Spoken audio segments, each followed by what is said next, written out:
que les parece, les contamos un poco este cuarto encuentro de qué va y arrancamos con las lecturas, con las cuestiones que seguramente vamos a compartir.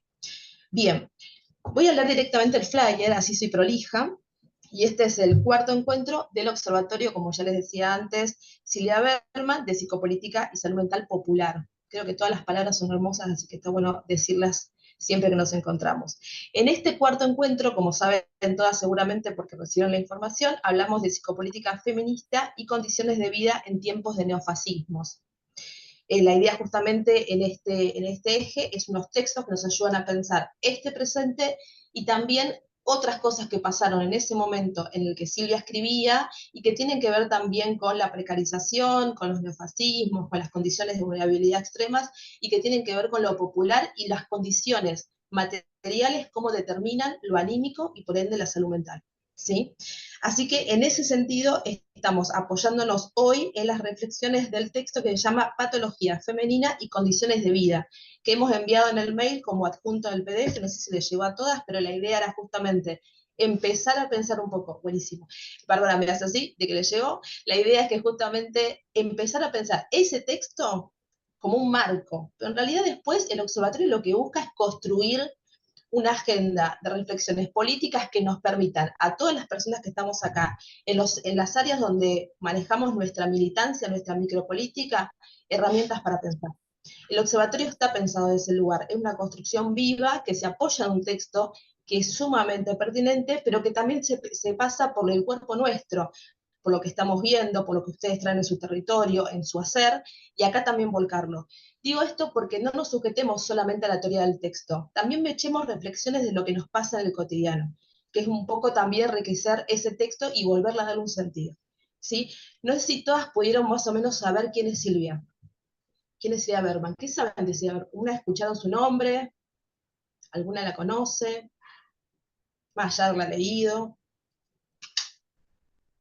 Activen los micrófonos, no hay necesidad de que estemos en silencio. ¿Alguien leyó Silvia Berman antes de este observatorio, por ejemplo? ¿La conocían antes? No, yo no la conocí a través de este taller y con el primer encuentro. Mira. Sí, no, yo la verdad que antes de este espacio no, pero empecé a ver que no sé si es que se están republicando sus títulos, pero como que de repente le empecé a ver en varias publicaciones, digamos, de editoriales que sigo, sí. Lo tenés que decir. Estamos en búsqueda de recopilar cosas de ella, porque justamente no hay mucho. Exacto. Porque estamos en un proceso de recopilación de toda su obra y está muy difícil de encontrarla, entonces cada vez que alguien dice vi esto por aquí y estamos de dónde, desesperados intentando dar con ello. Dale, sí, voy a ver ahí de las editoriales que sigo en cuál fue que la vi, pero tengo el recuerdo de haberla visto, sí. Bien. Genial. Bueno, algo se activa también con este espacio, lo cual lo que estamos escuchando, ahora Bárbara seguramente también nos va a contar, lo que estamos escuchando nos conmueve un montón, porque en realidad Silvia, la verdad que no la escuchábamos antes en otros lugares, y cuando la leímos y la queremos, como se dice, reflotar, reavivar o poner en agenda, nos pone contentas saber que en algún punto lo logramos, porque hay personas que la conocieron por este observatorio, así que eso nos alegra. No sé, Bárbara, si vos la conocías de antes. Yo escuché sobre ella, vi un video en YouTube también, y yo participo en un centro de lectura, debate y transmisión de psicoanálisis, y en Centro 2 también, en algunas formaciones. Y ahí la han mencionado, digamos, la he conocido, pero no he leído nada directamente yo de ella, sino, bueno, y la he escuchado en un video también. Ok, ok. Bueno, todo eso que dicen, después yo a Sol le mando un mensaje porque por suerte tengo su contacto en mi teléfono, todo eso que dicen, si lo pueden recuperar, buenísimo, porque sinceramente lo que decían les compas es así, estamos con un Drive y con un Excel, teniendo un chequeo y un seguimiento de lo que va apareciendo de su biografía, y estamos poniendo encontrado, no encontrado, seguimos buscando, como la idea es recopilar toda su obra, y en algún momento obviamente lanzarla con algún encuadre que permita como que la conozcan personas que ni siquiera tampoco estuvieron en el observatorio, que se difunda aún más. Pero el observatorio nos permite posicionar su voz, nos permite traerla como alguien que nos hace pensar. En los encuentros que tenemos nosotros en la semana, previa a estos encuentros que compartimos con ustedes, la leemos, la pensamos y la traemos un poco a reflexión, porque por eso elegimos su nombre del observatorio, o sea, lo elegimos por todo lo que ella trae, por todo lo que ella escribió, y también por lo que representó en su momento cuando tuvo que ver con su participación política y también psicopolítica. Voy a empezar a decir mucho psicopolítica porque tiene que ver con la mirada que queremos apuntar desde el observatorio. Ella es cordobesa y nació en 1922, por si el dato sirve. Ella obviamente ya falleció, no hace mucho, ahora voy a buscar el año exacto, porque no quiero decirlo mal, pero no hace mucho tiempo falleció, pero nació en Córdoba y fue parte justamente de ahí Alfredo lo está buscando porque ya imagino que quiere tirar el dato exacto, así que justamente la idea es que vayamos entre todos, así como lo ven, armando también un poco su recorrido, porque nos sirven, porque vamos a decir esto, ¿no? Era política, era justamente alguien que pensaba en la salud mental y era mujer. Y en un encuentro como hoy tiene mucho más sentido decirlo, ¿no? Era mujer y pensaba en la problemática de la mujer también. Así que si les parece, vamos al texto. No sé si alguien más quiere agregar algo, o Alfredo encontró el datazo de cuándo fue la pérdida física, en realidad, de Silvia Berman, pero en realidad, si no, ya arrancamos. 2012. Ahí 2012. va. No es hace mucho, la verdad que 2012 es 90 ayer. años. Veo. Total. Bien. ¿Alguien quiere agregar algo? Si no, arrancamos con el texto. ¿Arrancamos nomás? Arranquemos. Perfecto. Yo lo que hago, por lo general, al margen de ser esta molesta que habla y que más o menos empieza la presentación y demás, y por suerte después me relajo y el resto empieza a tomar la palabra también, un poco rompo el hielo al comienzo nada más, lo que hago es contarles un poco lo que a mí me llamó la atención del texto, que es un poco lo que compartimos en la semana. Sí. Y ahí empezamos todas a traer cosas y a sumar reflexiones, ¿eh? Así que lean o no lean el texto, sumemos reflexiones. A mí lo que me gusta del texto, me gustan un montón de cosas, pero hay cosas que marqué como especiales. Al comienzo, en las primeras letras del texto, ella dice, paren que lo busco exacto, porque ella dice, las opresiones, yo puse opresiones, ella dice las alienaciones, se dan por capas.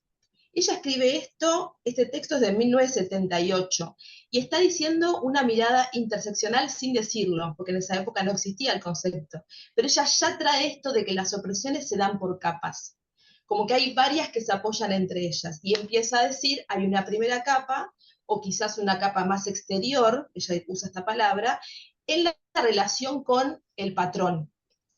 Pero hay una capa que es mucho más interior, que es mucho más constitutiva, que es la que divide hombre y mujer. Arranca así, y dice, esta opresión que divide hombre-mujer es mucho más constitutiva y hasta parece natural.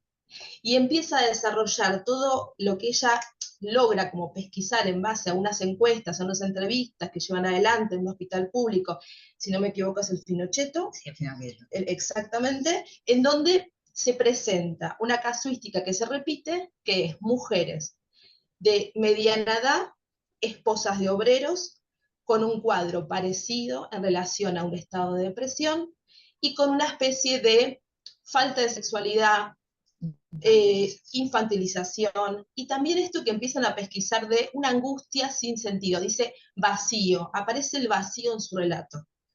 Y en base a eso empiezan a decir, bueno, si esto se presenta de tal manera, empecemos a hacer entrevistas para buscar un cuadro, y esto lo voy a tirar como propuesta, porque fue un poco lo que hablamos la vez pasada, no es que ellas terminan de correrse de una mirada que termina siendo algo de patología, pero sí suman a la mirada de la patología el factor social, y dicen esto se debe a su rol enviado por la sociedad, justamente su rol aislado de la sociedad, por fuera de los intereses políticos, por fuera del lazo social, solamente dedicado al cuidado, en donde se desvincula de algo que tenga que ver con una posición, no sé cómo decirlo, Social.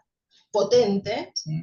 y justamente aparece esta falta de crítica, esta infantilización en su mirada, y esta cuestión medio de vacío existencial con falta de deseo.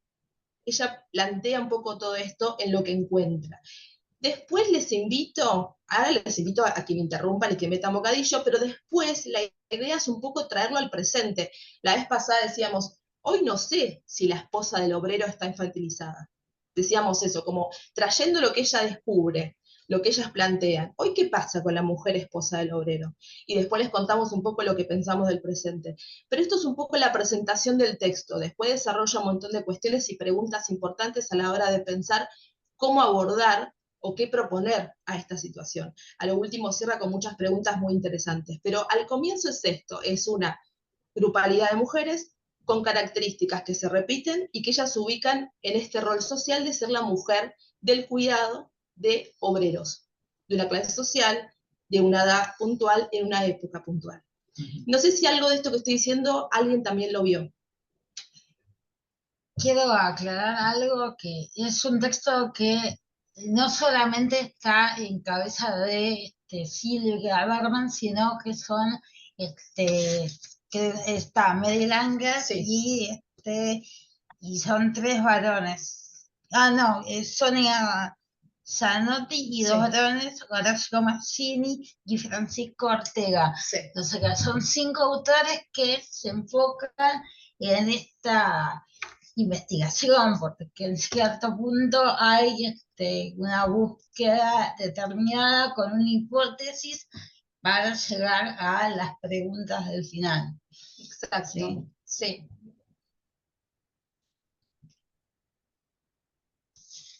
No sé si...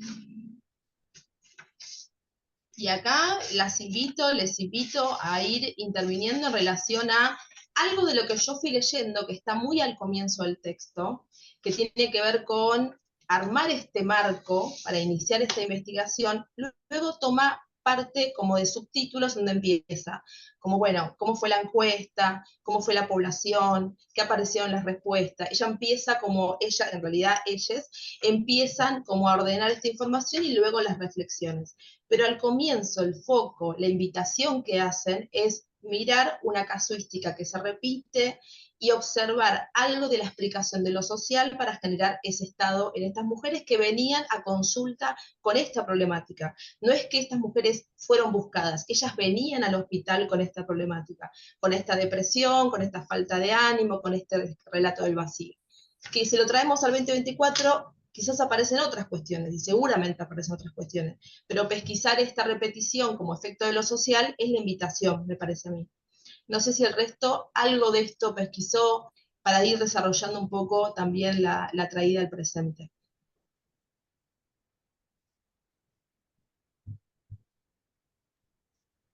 Yo no leí el texto porque lo recibí recién, me anoté recién y lo recibí recién y estoy acá mientras que servía la mesa un poco, me enganché.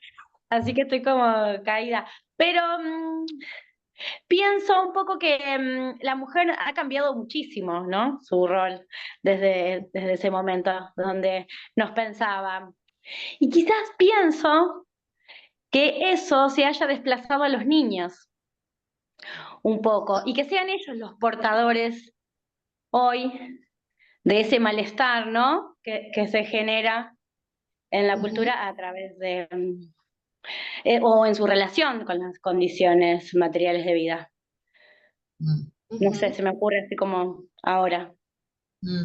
Total, y está buenísimo que vayamos pensando en formas de vincularlo, porque todo lo que decimos, así como queda grabado, nos sirve para seguir pensando en los próximos textos. Esto que traes, Bárbara, también tiene que ver con empezar a pensar que las realidades generan un efecto concreto en una población concreta, que podemos llamar niñeces, en el caso de que hoy tengamos como esa mirada. En este momento en el texto se llamó estas mujeres, y quiero decir esto con hincapié, ¿no? Estas esposas de obreros, porque también es un rol social que ella marca todo el tiempo, estas mujeres esposas de obreros, clase media baja, repite todo el tiempo, estas mujeres que presentan esta patología, y esto las invito justamente a reflexionar, digo, ella usa la palabra patología porque está en un marco, porque está en ese año, pero claramente ella lo usa en el sentido de explicar un cuadro y luego sumar elementos sociales a ese cuadro, que hoy podemos pensarlo en otros elementos sociales.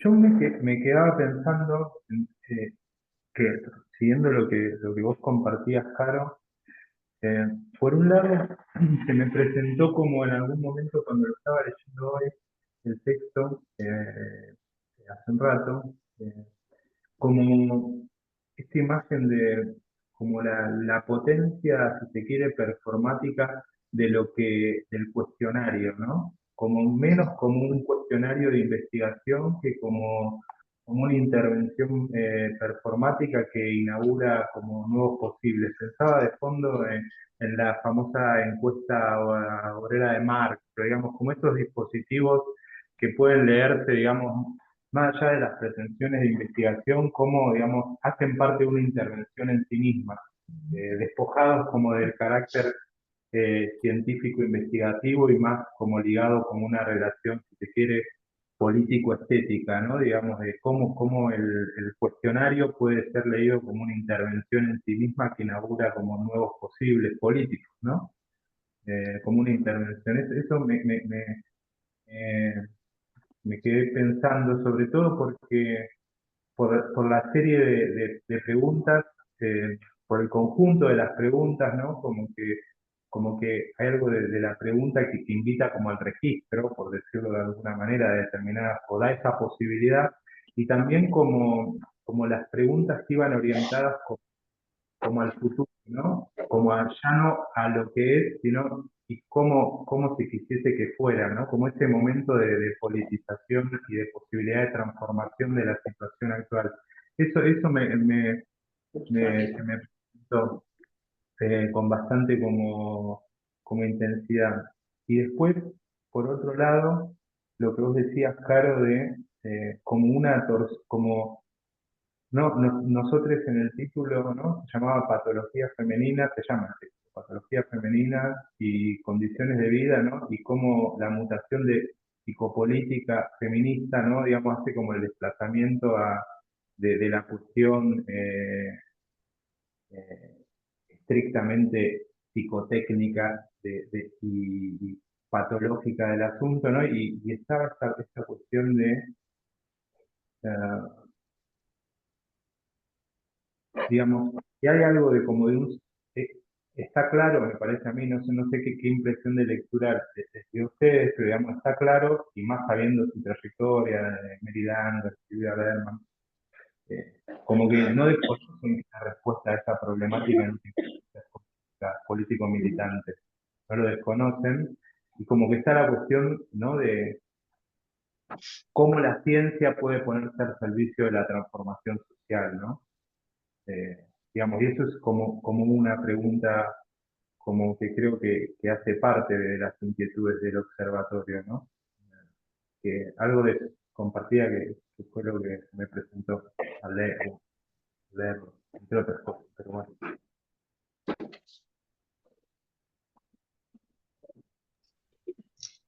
Sí, sí, tal cual. Esto que menciona Gabo es algo que un poco también, no solamente es el intento nuestro como observatorio de utilizar propuestas o mecanismos o esquemas de análisis que puede llegar a proponer Silvia Berman en este caso, con un grupo de otras personas, sino que también es como dar cuenta de cuestiones cotidianas que construyen efectos concretos en las personas.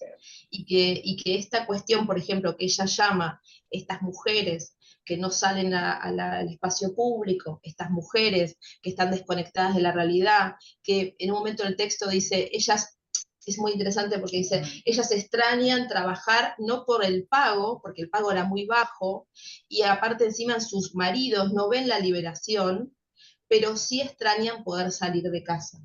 Y ahí ella suma y dice, el privilegio de la mirada burguesa, en donde sí quieren trabajar, sí trabajan, sí acceden a formaciones intelectuales, por ejemplo, y que sienten que el trabajo es un espacio de empoderamiento. Pero claro, ellas están ahí desde otro lugar, porque como personas que pertenecen a otra clase social, no viven la opresión que vive la esposa de un obrero, que encima ve a su marido llegar totalmente quemado y oprimido. Pero ¿qué pasaba con ese marido? Sí tenía, y lo dice en el texto, complicidades, espacios de escucha, compañerismo, espacios de compartir con otros. Digo, ella, es esto que ella trae acá. La otra vez, ahí me salía, les comparto un poco lo que la otra vez yo decía como, che, la verdad que yo estoy en los talleres y yo no veo a las mujeres de hoy infantilizadas. Hoy las veo desde otro lugar y me aparecía le comparto esta imagen que la otra vez traía. Hoy las ollas populares, que es una tarea que se entiende como el espacio de cuidado dentro de la casa, hacer la comida, hoy la olla se convirtió en un empoderamiento político. Hoy las mujeres que arman una olla en el barrio son un sujeto político en sí mismo, llevando adelante una tarea de cuidado, porque hoy tenemos una mirada diferente. Entonces hoy podemos pensar que el cumplimiento de un rol social ubicado en la esfera de lo público, al salir, en la esfera de lo privado, perdón, al salir a lo público se toma subjetivamente de otro lugar. Esas mujeres que están armando esa olla para todo un comedor no son las mismas esposas de obreros, aunque sí son esposas de obreros, pero están en los barrios vulnerables, justamente armando una olla para empoderar una barriada. Entonces digo, lo que trae Gabo nos hace pensar en, obviamente la propuesta que hace en el texto es, che, hay cosas que pasan y que suceden como repetición, que está bueno esquematizarlas para problematizar cuestiones que vemos como repetitivas. Ahora en el presente no vemos infantilización de la mujer, podemos, como bien lo decía Bárbara, hoy no, la mujer no está infantilizada, quizás sí se nos escapan algunas informaciones, pero digo, hoy no está en ese lugar, pero sí seguramente sucede algo repetitivo en base a las condicionantes, a las condiciones determinantes sociales que tenemos todo el tiempo que nos atraviesan. No sé si algo de esto resuena. Sí. Se me abre la pregunta de qué concepto de infantilización maneja acá Silvia, ¿no? Porque me parece que en base a cómo se conceptualiza es que se puede como decir esa afirmación. Porque, por ejemplo, por lo menos acá, que yo vivo en un pueblo, en un pueblo de la costa de Buenos Aires. Acá no se dan, no hay esa organización social y política que hay, por ejemplo, en Capital o en el conurbano, en los grandes conglomerados. Acá la organización que hay está muy atada a la lógica partidaria eh, y a la cuestión más asistencialista y de propaganda política, ¿no? Entonces todo lo que se arma es en función de el juego político partidario. Y está bien, yo por ahí, mi mirada, mi lectura está muy sesgada por mi trabajo, que vienen muchas mujeres en situación de violencia de género, y leyendo el texto es como que vi a muchas de las mujeres que pasan por la secretaría en ese texto. Es decir, si bien esto está escrito no sé cuándo está escrito, pero supongo que en 1960 por lo menos. 78. 78, esas mujeres que describe son las características son sumamente compatibles con las mujeres que pasan por la secretaría. Es más, me parece que hasta hoy en día se puede decir de que por ahí las mujeres con las que trabajamos en la SECRE hasta están más empobrecidas a un nivel de capital cultural, simbólico y cultural, porque están muy marcadas por lo que son procesos de migraciones internas. Muchas vienen de Santiago, de Tucumán, que vienen acá para trabajar en temporada y se terminan quedando. Y cuando te empezás cuando empezás a hablar con esas mujeres y a ver cuáles son sus trayectorias de vida, sí están infantilizadas en sentido de que salieron de la familia nuclear a ser la esposa de y madre de pero madre desde un lugar de niña, porque son pibas que por ahí empezaron a tener a los hijos a los 16 años. Entonces ahí desde ese lugar sí veo que están infantilizadas en el sentido de que no tuvieron el tiempo ni las condiciones para madurar psíquica y emocionalmente, y desde esos lugares sostienen la maternidad, el sostén de la casa, el compartir esa casa con maridos, que también es eso, más que la pregunta si la mujer está infantilizada o no, bueno, se me abre la pregunta de si ese hombre obrero que caracterizaba en este texto sigue siendo tal. Yo por lo menos las mujeres que van que vienen en la secretaría, sus maridos, sus parejas, este, no sé si entran en la categoría de obreros, sino más bien ya de hasta lúmpenes incluso, ¿no? Por ahí es muy fuerte decirlo, pero ya la categoría de obrero está también bastante en desuso. Son así, hombres que también por cuestiones económicas no han podido hacer otra cosa que juntarse con una mujer, tener hijos, salir a trabajar, hacer changas de lo que sea, y eso.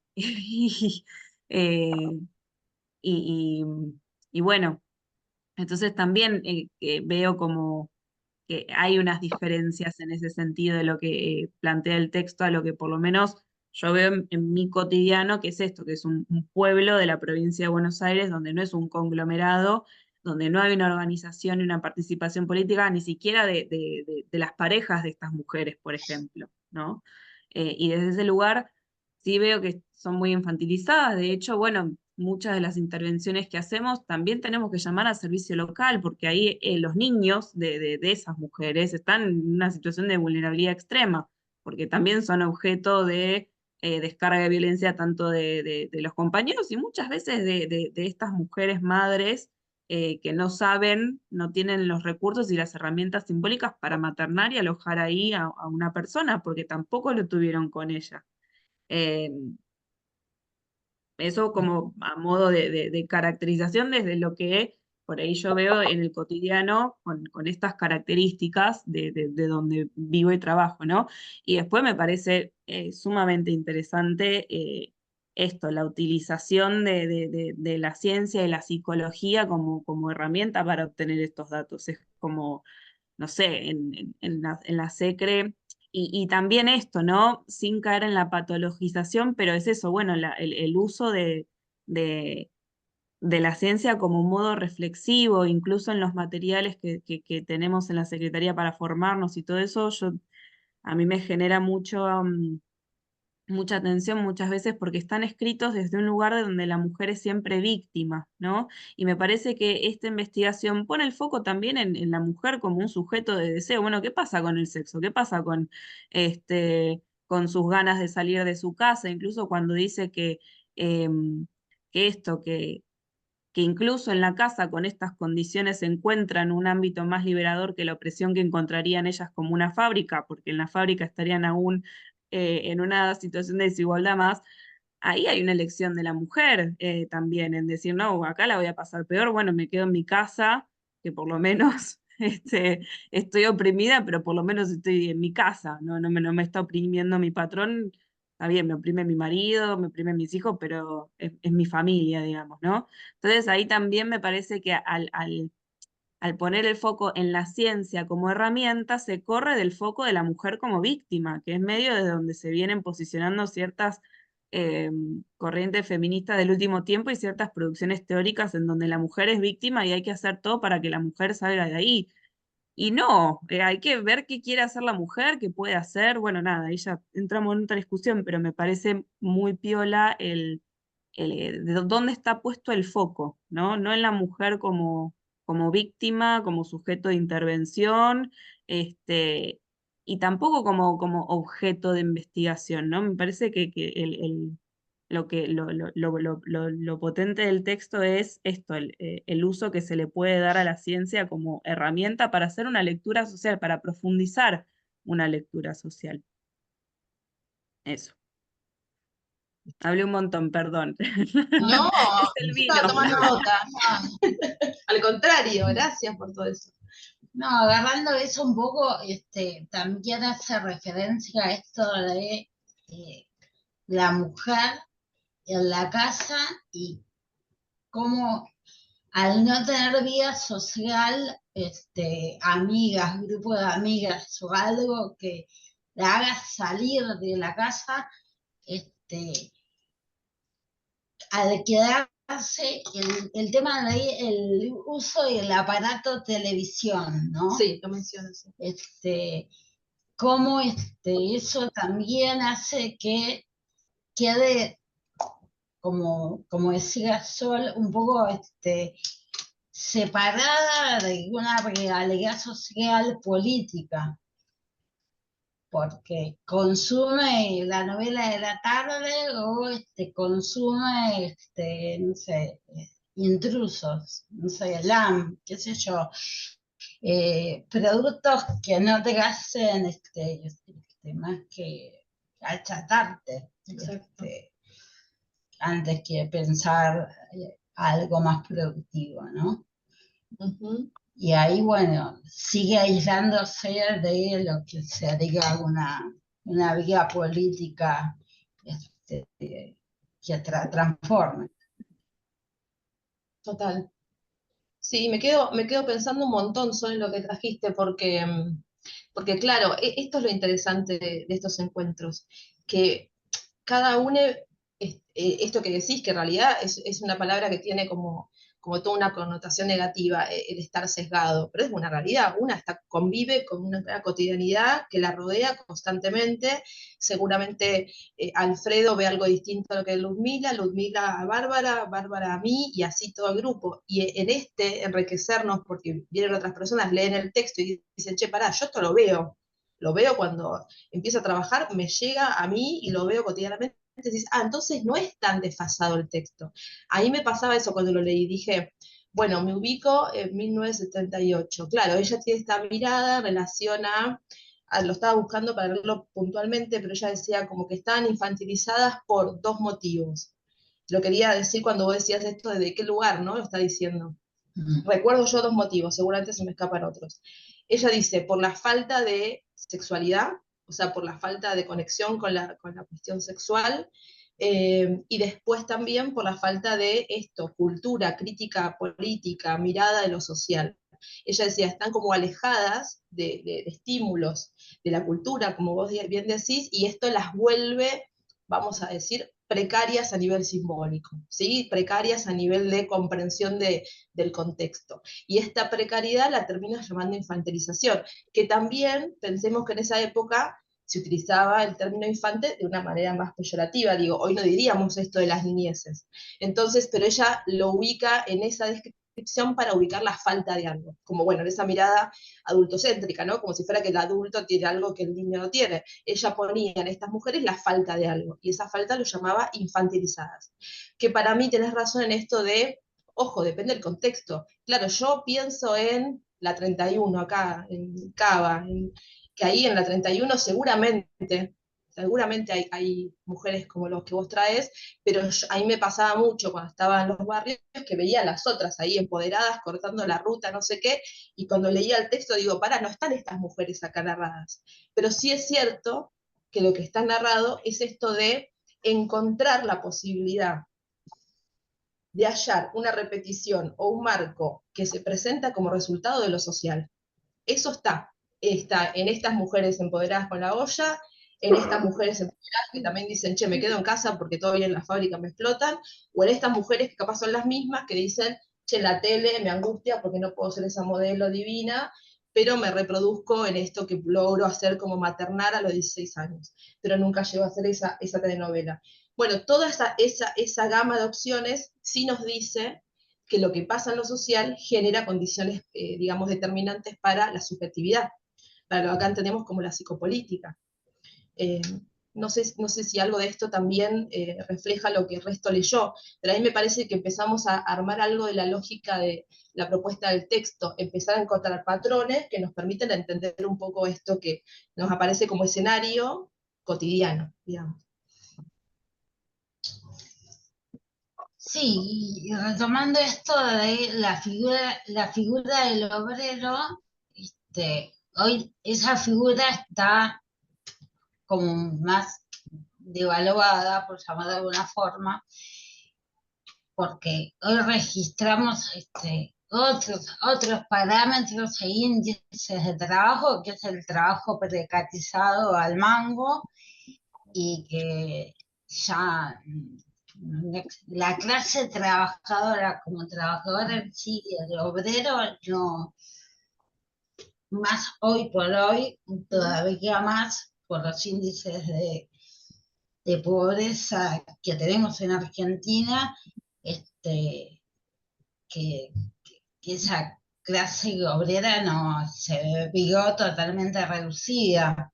Entonces, la identificación a, a un obrero la perdimos, está perdida, está diluida. Total. Y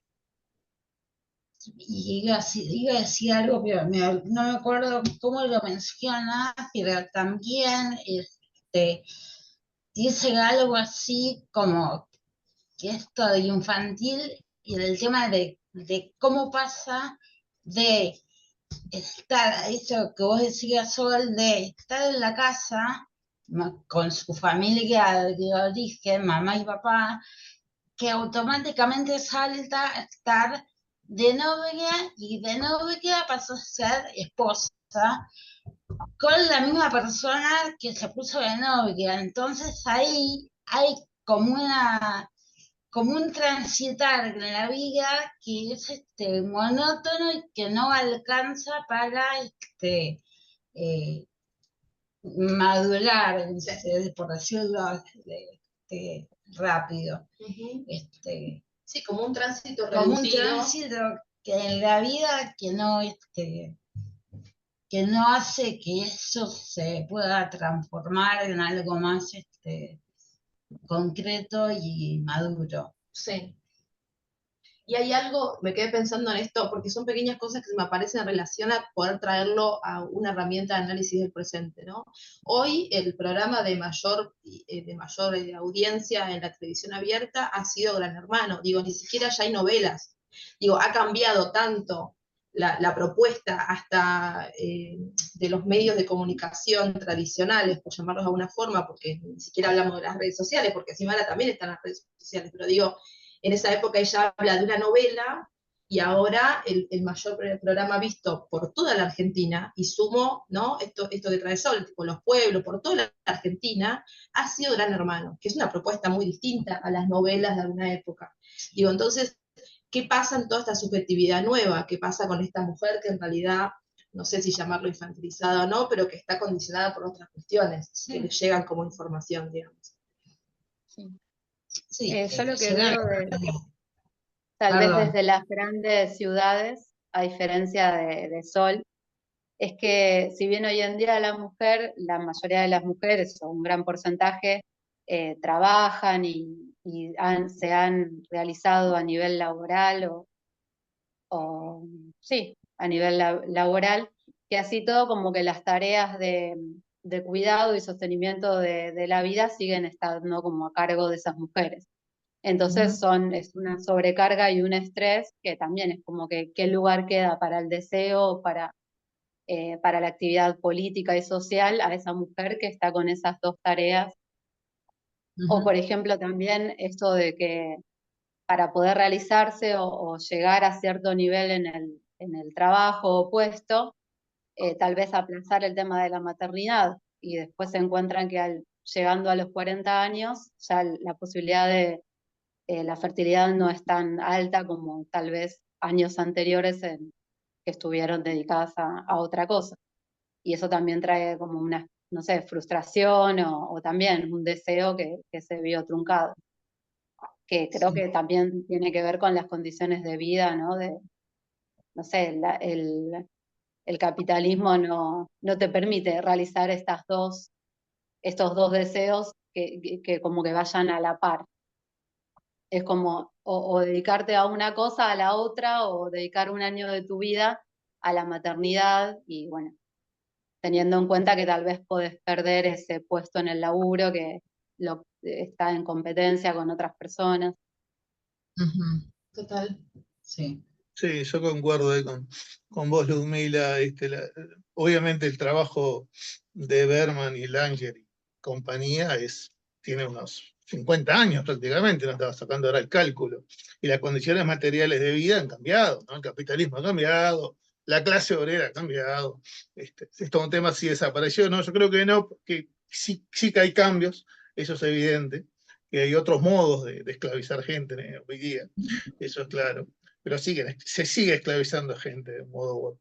Pero en relación al menos a lo que yo veo más a nivel de clínica, yo trabajo sobre todo en uno de los lugares de trabajo, es un servicio policlínico donde atiendo a buena parte de la población más pobre de Montevideo, o de los barrios más populares y pobres, digamos, gente de clase de media baja para abajo y bien abajo, ¿no? Más o menos, para tener un marco. Estos síntomas que plantea la investigación los veo en muy pocas mujeres, ¿no? Que generalmente se cumplen estas condiciones que dicen los autores, que no entraron al mercado laboral, se han quedado más en la casa, ¿no? Por ahí no es la tele, es el celular, es todo eso junto, bueno.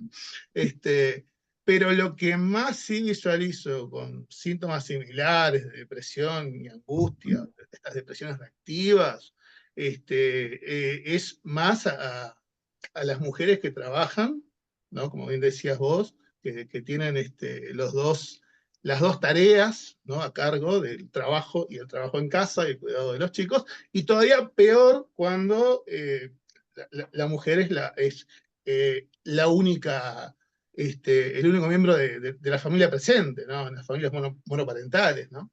O jefa de hogar. Ahí es peor todavía la angustia y las depres reactivas, ¿no? Por eso consultan mucho más, ya, ¿no?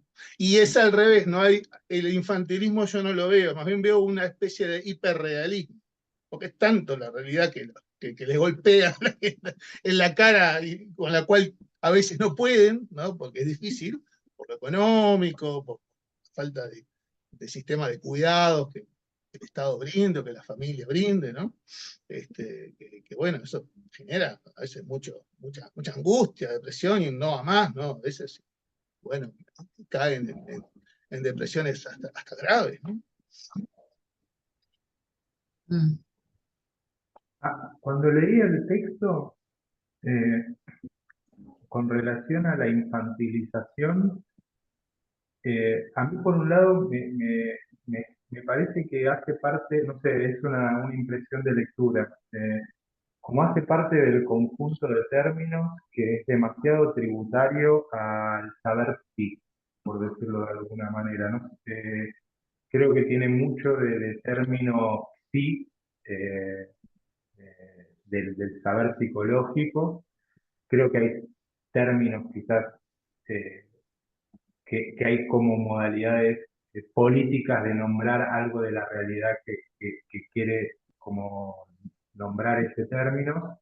Y a mí me dio la impresión que lo supera, ¿no? Como que en algún punto, no sé, al menos me da esta impresión, despolitiza por el lado más sí, digamos, por decirlo de alguna manera. Y a mí me daba la impresión con ese término que también me llamó la atención, como que y busqué a ver a qué estaba llamando infantilización, me dio la impresión de que hacían referencia como a una relación de dependencia, en ese punto, al menos yo me quedé como con eso, sobre todo la relación de dependencia económica. Por un lado, con relación a, en estos casos, de sus parejas varones obreros, y por otro lado mencionaban como estas dos cuestiones que a mí me llamó la atención, la dependencia como económica objetiva y también al mismo tiempo como la dependencia afectiva, con cierta socialización barrial de vecinas, mencionaba ahí, y con familiares, creo que decía madre, o como familiares más, mujeres de la familia más allegada, pero a mí me dio la impresión cuando lo leía que infantilización como que remitía a algo de dependencia, como que iba algo por ahí. Al menos esa impresión fue con la cual me quedé del término. Digamos, dependencia es un término más político que infantilización, ¿no?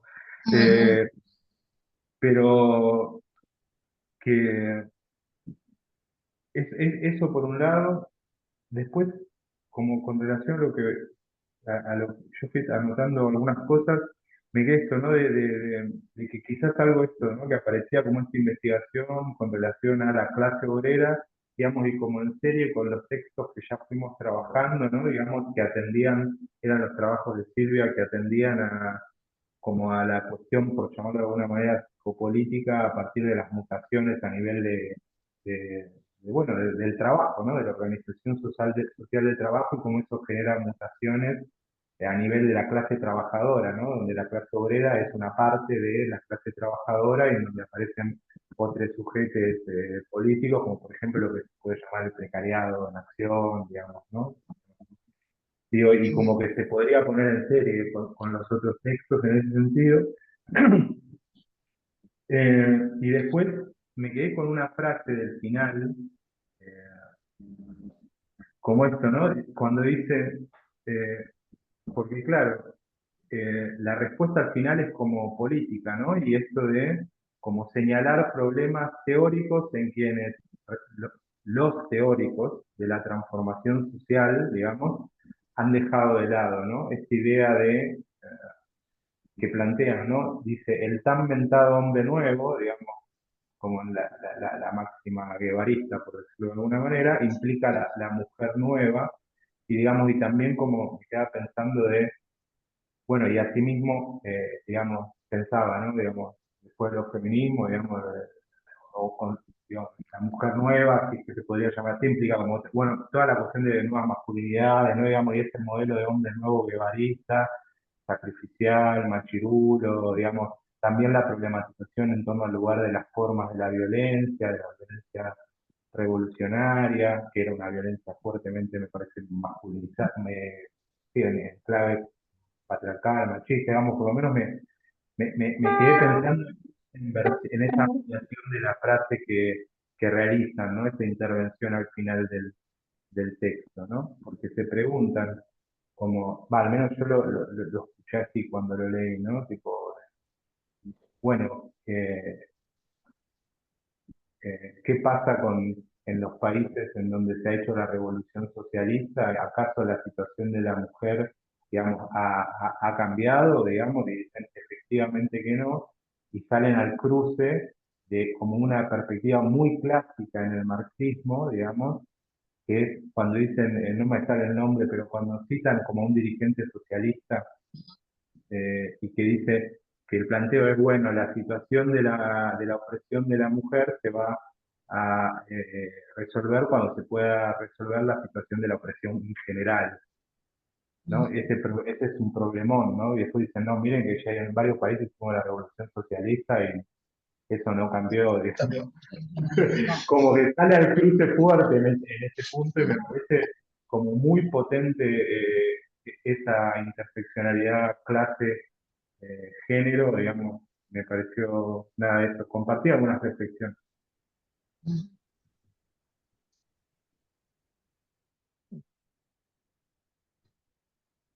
Sí, a mí de las cosas que me gustaron más del texto son las preguntas últimas, justamente, ¿no?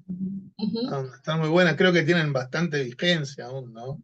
Son pocas, si quieren las comparto.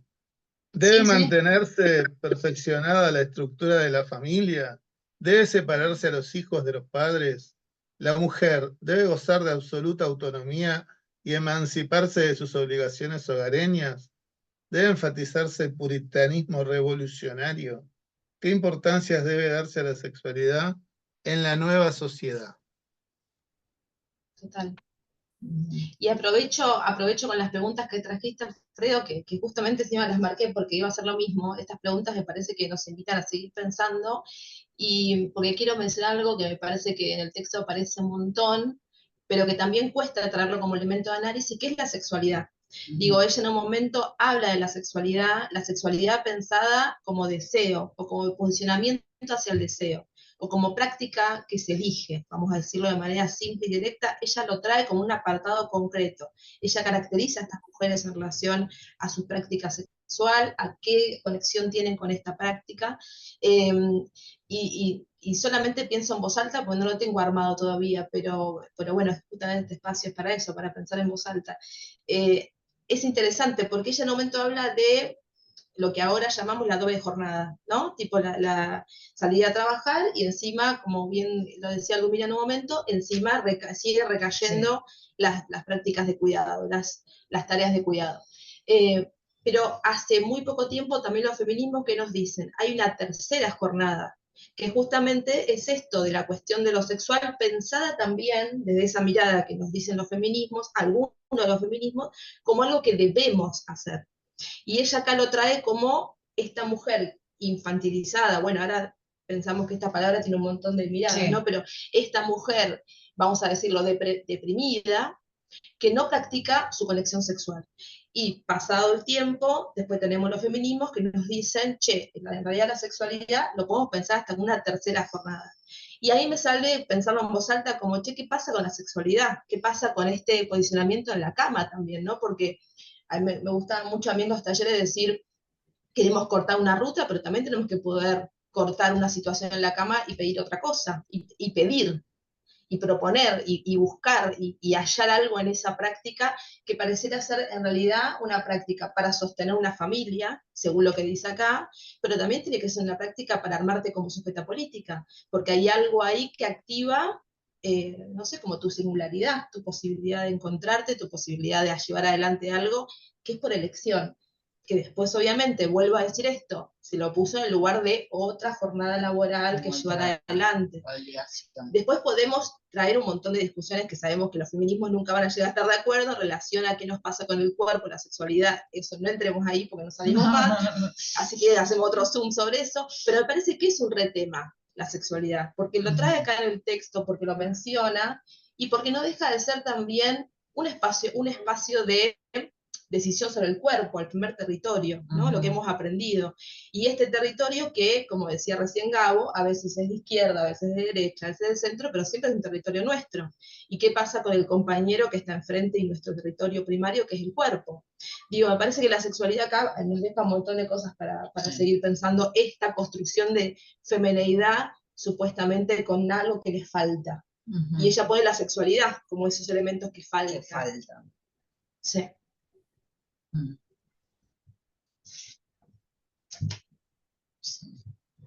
Pero bueno, yo pensé en voz alta, ¿eh? No sé si tengo una decisión tomada, pero me parece que hay algo ahí que cuesta abordar, y que ella lo trae como elemento, y que me parece que tiene que ver con mandatos atravesados por deseos, y esa contradicción constante que tenemos en relación a cómo me cuido y cómo también me dejo ser en este espacio llamado sexualidad.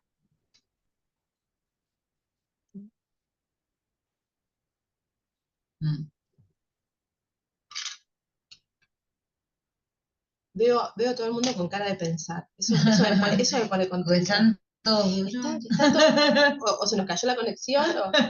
No, igual aprovecho el paréntesis para decir esto. Son las 22:10, nuestra costumbre es 10:30 decir, ya acá terminamos, porque siempre es 1 hora y media para cuidar nuestras cabezas, nuestra continuidad de la existencia. Poder frenar. Exacto, sí, porque hay que vivir y demás, pero me parece interesante que hoy salió un montón de intercambio en relación a este texto, ¿eh? Y está bueno eso, como pensarlo entre todos. No, me parece que sí, que la sexualidad es un punto súper complejo, sobre todo por el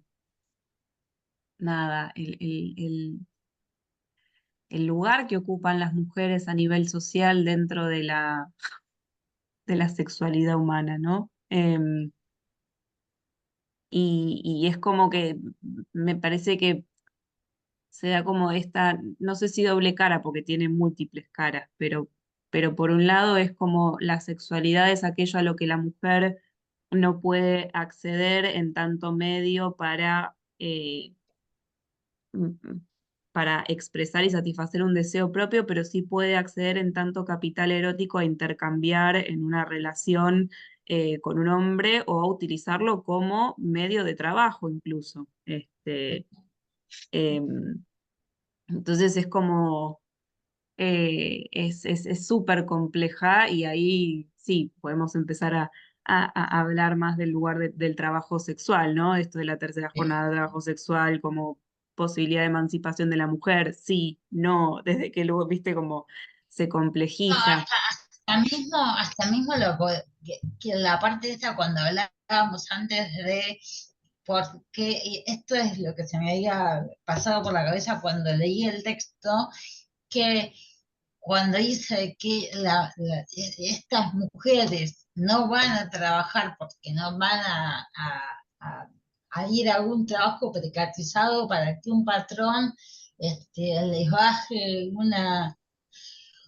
una línea y la oprima, ahí se me vino a la cabeza el tema del trabajo sexual y hacer esa analogía de justamente de las trabajadoras sexuales que no están bajo una estructura constituyente y se arman como trabajadoras sexuales desde otro lugar, como decidiendo sobre su cuerpo. Ujú, ujú. Mm, sí. Em, yo no tengo una posición tomada al respecto del trabajo sexual. Em, Me parece que esto sí es, eh, me parece que el lugar del capital erótico al que pueden acceder las mujeres es lo que posibilita en mayor parte que el trabajo sexual tenga esta como vía de, no sé si autorrealización, pero sí una posibilidad de tener más control sobre sus medios de producción, digamos, ¿no? Em, pero otra cosa que me quedo pensando con esto de la sexualidad es que parece como que siempre la sexualidad femenina está como decaída, precarizada en relación a la del hombre, porque parece que el hombre tiene esta libertad de ir y coger, como que tiene más al alcance o el acceso a esta posibilidad de coger, ¿no? Si reducimos la sexualidad al acto sexual. Y también ahí es donde digo, bueno, ¿cómo pensamos a la sexualidad justamente, ¿no? Porque si pensamos a la sexualidad como simplemente coger y no como un medio de conexión, como todo un complejo de procesos y relaciones que enriquecen a la conexión con el otro, con el cuerpo mismo, esto que ella mencionaba en la investigación, si saben cómo es el proceso de menstruación, la conexión que tienen con el cuerpo propio. Yo no sé qué relación tienen con el cuerpo propio los varones en este sistema y en ese momento. Como porque si no parece que los hombres viven una sexualidad completamente plena y las mujeres no. Y no sé, tal vez sí, los chabones, qué sé yo, acaben más y eso fisiológicamente tenga otro efecto, pero no sé si es más plena por eso justamente. Eh, Toda la decisión que tiene el hombre con el cuidado de su propio cuerpo, que es medio también lo que el sistema capitalista pretende, ¿no? Bueno, hombre, vos no tenés un cuerpo, tenés una máquina, laburá hasta que te mueras de un infarto y no sepas reconocer y cuando te des cuenta que te estás sintiendo mal no puedas ir al médico porque te tilden de cagón o de maricón. Eso también se puede pensar como una sexualidad completamente precarizada para el hombre. Em, Nada, son como pensamientos que se me vienen, em, pero sí me parece que es una variable a incluir en cualquier investigación o proceso de pensamiento crítico reflexivo de lo social. Y también pensar esto, ¿cuál es el concepto de sexualidad que se maneja? Em, Eso.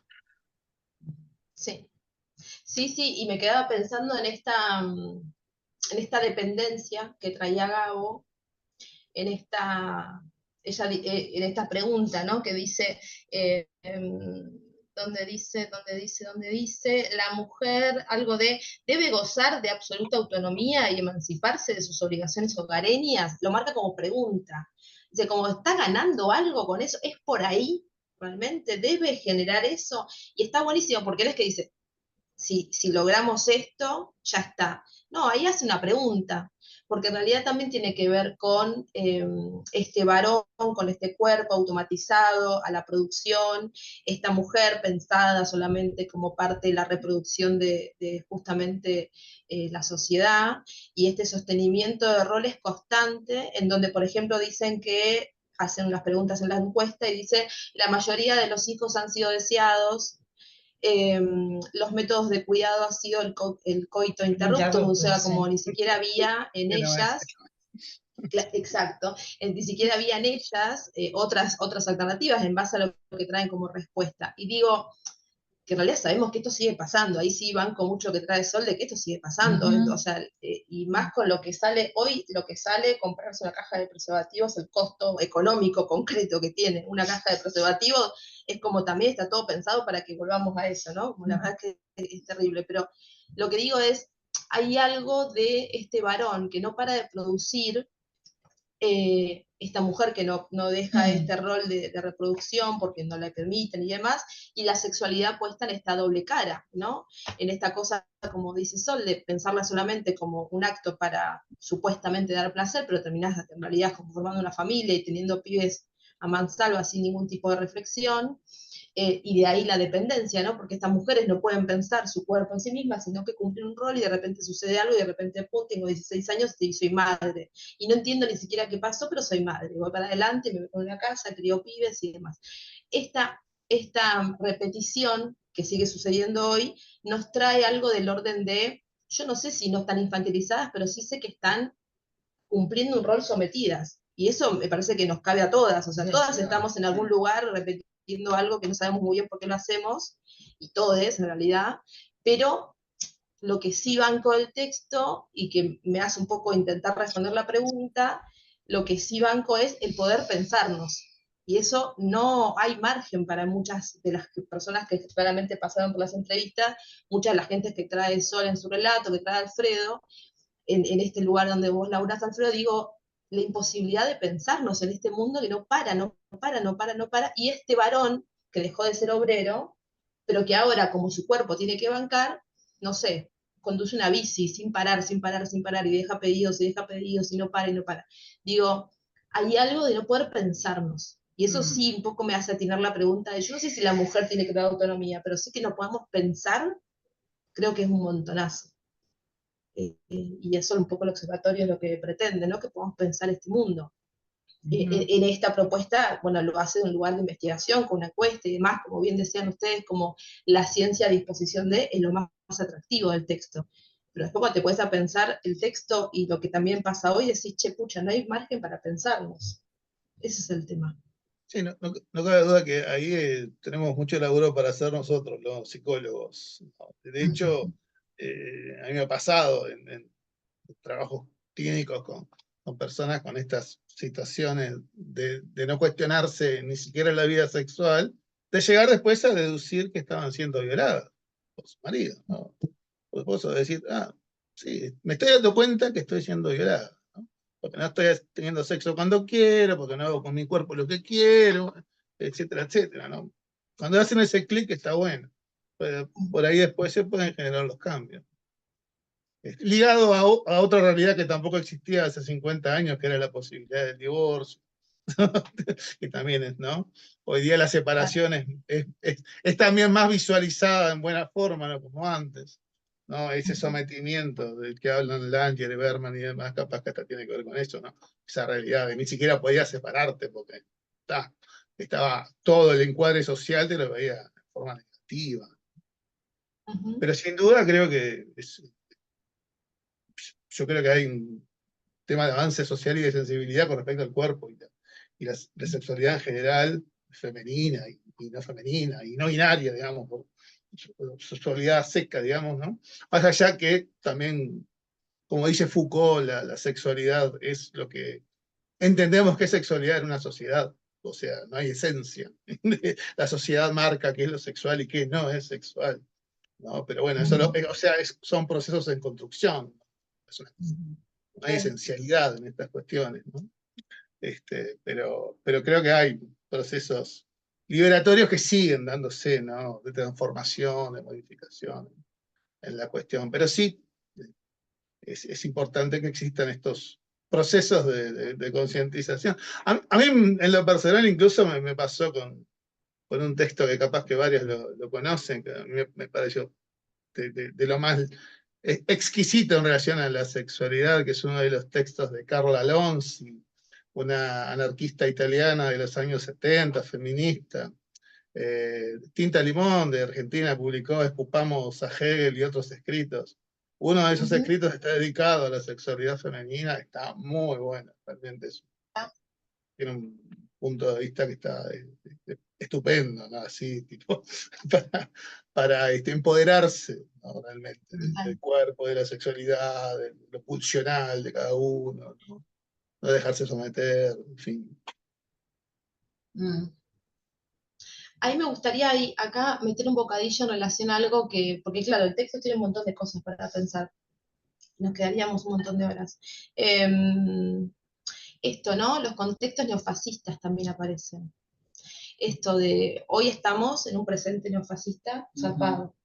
Y ella acá habla de mujeres esposas de obreros, digo que ya trajimos esto, ¿no? De que obviamente la figura obrero hoy un poco se perdió, pero también entendemos que esa figura, le sacamos la palabra obrero. Está transformada a otra. Exacto, si le sacamos esa palabra, sigue habiendo ahí una población identificada como, no sé, como, bueno, en un momento precariado, como dijo Gabo. Exacto, en un momento Alfredo decía, por ejemplo, se sigue esclavizando gente, o sea, hasta podemos pensarlo de esa forma, o sea, se sigue teniendo una parte de la sociedad que está ahí sosteniendo desde el abajo, por decir de la forma más, digamos, como gráfica, todo lo otro que está privilegiado y que pisa, y esas personas están ahí bancando sin ningún tipo de espacio ni de pensarse, ni de singularizarse, ni de nada. Y con una falta de recursos simbólicos, económicos, materiales enormes. Entonces, a mí lo que me pasa es como, ¿qué nos aporta? Y esto es una pregunta que hago, sinceramente, en lugar de llevarme algo también de ustedes para seguir pensando yo. ¿Qué nos aporta este texto en relación a este presente, ¿no? Este presente tan terrible que estamos viviendo? ¿Qué les pasa con eso? No sé, a mí me pasa decir, bueno, todo esto, ¿qué me pasa para poder tomarme el subte o caminar mañana en el taller y entender un poco este mundo también que estamos viviendo ahora, con estas características neofascistas, que no sé, que desmoralizan, esto que decimos de lo anímico, desmoralizan un montón, no sé, algo del texto creen que resuena con lo que nos pasa hoy.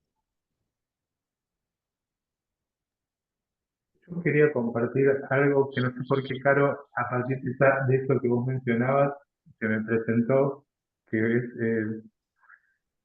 a mí por lo menos me genera como una sensación como sí, como una historización, como algo del orden de un legado, como algo como algo de la tradición de las luchas, como algo de las correlaciones de fuerzas son cambiables, digamos, y los escenarios de correlaciones de fuerza desfavorables, en donde el enemigo, digamos, nos asedia.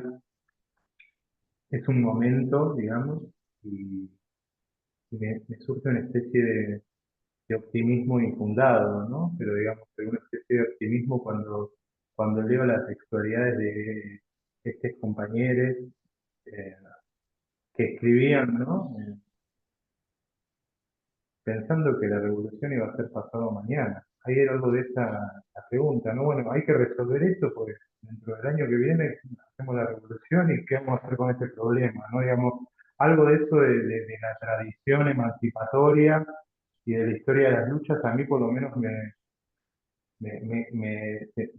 genera como algo de lo pasajero respecto a un escenario de correlación de fuerzas desfavorables, ¿no? ¿Quiere traer algo? Ya estamos en 37. Yo solamente este texto, desde que lo leí, todo el tiempo hice como un link con un libro que se llama Feminismo para el 99%, que son tres autoras, lo escribe un colectivo, son tres autoras, y una es Nancy Fraser, y me parece que está conecta por esto de cómo incorporar o pensar un feminismo que incorpore a ese 99% que es el que puede ser el ama de casa de la esposa de un obrero. Total. Nada, desde que lo leí me quedó ese link con este libro. Así que nada, por si lo quieren buscar y les interesa leerlo, Lo recomendamos. Está bueno. Sí. Es chiquito y es interesante. Lo tenemos acá, si querés Sí, mostrarlo. lo fui a buscar porque lo queríamos. No es que la editorial nos abone No, algo, no. pero nos parece interesante compartirlo. Es Feminismo para el 99%, un manifiesto. Así que hoy recomendamos muchas lecturas, Sí. está bueno eso. Bueno, ahí me toca hacer como la parte del cierre, así también nos despedimos de manera prolija y podemos reconocer también un poco todo el movimiento interno que se hace, ¿no? Porque no solamente acá Bárbara nos trae su historia, sino que un poco también todas nos interpelamos con lo que hemos recorrido, con lo que hemos leído, con lo que eso nos sigue, y por eso insisto un montón en que este encuentro se va a repetir el mes que viene. Súmense al encuentro el mes que viene, siempre va a haber un texto que va a servir como apoyatura, pero acá también tenemos a Bárbara que no lo leyó y ni hizo falta, digo, si ese día no lo leyeron, conéctense igual y traigan las resonancias de lo que hemos escuchado también son válidas, porque también salen de parte, que nos gusta pensar que Silvia también está presente en los textos, de parte nuestra como personas que también lo seguimos pensando. Así que, bueno, creo que podemos ir cerrando, ¿no? Gracias.